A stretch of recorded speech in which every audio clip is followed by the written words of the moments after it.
মন্ত্রী থেকে সাধারণ জনগণ সকলের জন্যই থাকবে একই চিকিৎসা ব্যবস্থা।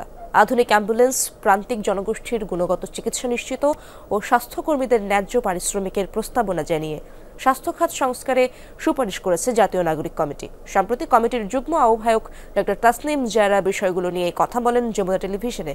জানান, এই প্ল্যাটফর্ম থেকে তৈরি হচ্ছে নতুন রাজনৈতিক দল। সামাজিক যোগাযোগ মাধ্যমে স্বাস্থ্যসেবা সম্পর্কিত কন্টেন্ট তৈরি করে ভীষণ জনপ্রিয়তা পাওয়া তাসনিম কেন রাজনীতিতে আসলেন জানিয়েছেন সেটাও। আহমেদ রেজা জানাচ্ছেন বিস্তারিত। নুডলস খান নাই তো নুডলসই খান নাই। করোনা রোগীর অক্সিজেন কমে গেলে সে দ্রুত খারাপের দিকে যায়। করোনাকালীন ভ্যাকসিন নিয়ে সচেতনতায় একের পর এক কন্টেন্ট তৈরি করে সামাজিক যোগাযোগ মাধ্যমে হয়েছিলেন জনপ্রিয়। ঢেউয়ের সাইজ দেখে বুঝতে পারবেন গুলি লাগলে তাৎক্ষণিকভাবে কি করবেন সেটা জানাতে ভিডিওটা করছি। ছাত্র জনতার গণ অভ্যুত্থানেও দেশের বাইরে থেকে রেখেছেন সক্রিয় ভূমিকা। যেই জায়গাটাতে গুলি লেগেছে সেই ছিদ্রটা বন্ধ করতে হবে। বলছি ডাক্তার তাসনিম জারার কথা। যুক্তরাজ্যের কেমব্রিজ বিশ্ববিদ্যালয় হাসপাতালে ইন্টারনাল মেডিসিনে বিশেষজ্ঞ ডাক্তার হিসেবে কাজ করছেন, একই সাথে নেন ক্লাসও। তবে 5 আগস্টের পরিবর্তিত রাজনৈতিক প্রেক্ষাপটে এবার যুক্ত হয়েছেন রাজনীতিতে। কেন এই সিদ্ধান্ত?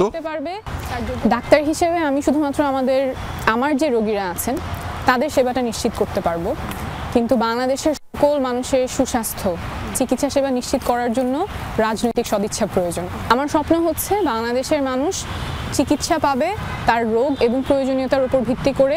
কেউ মন্ত্রী, কেউ কৃষক, সেই জন্য তার চিকিৎসায় কোনো পার্থক্য হবে না। তারা একই ধরনের চিকিৎসা পাবেন রোগ এবং প্রয়োজনীয়তা অনুযায়ী।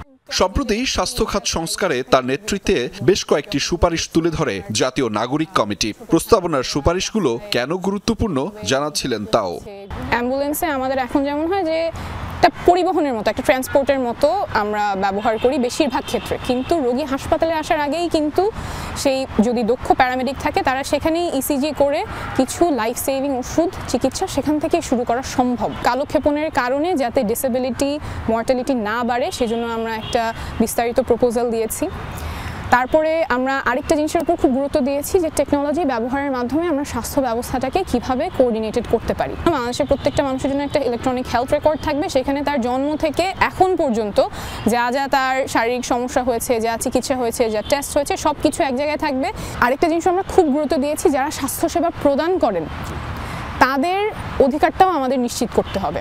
ডাক্তার তাসনিম জানালেন, নতুন রাজনৈতিক দল করা হচ্ছে জাতীয় নাগরিক কমিটি থেকে, যেখানে দেশের সাধারণ মানুষের চাহিদার মূল্যায়ন করা হবে। ইতিমধ্যে দলের নাম ও মার্কা নির্ধারণে সামাজিক যোগাযোগ মাধ্যম সহ বেশ কিছু উপায়ে নেওয়া হচ্ছে জনতার মতামত। সবাই একটা পরিবর্তন চাচ্ছে নতুন একটা রাজনৈতিক দল আসুক, এবং এই নতুন রাজনৈতিক দলটার গঠনের প্রক্রিয়াটাও আমরা জনগণের সাথে সম্পৃক্ত থেকে করতে যাচ্ছি। আমরা তাদের কাছ থেকেই শুনতে চাচ্ছি যে কী ধরনের দল তারা চান। এই এক্সারসাইজগুলো আমরা করছি। আমরা সপ্তাহব্যাপী একটা কর্মসূচি নিয়েছি যেখানে আমরা প্রান্তিক পর্যায়ে বিভিন্ন স্তরের মানুষের কাছ থেকে আমরা এই কথাগুলো শুনতে চাই, এবং দল গঠনের একদম প্রাথমিক পর্যায়েই আমরা এই লিসনিং এক্সারসাইজটা করতে চাই যাতে দলটা জনগণের হয়।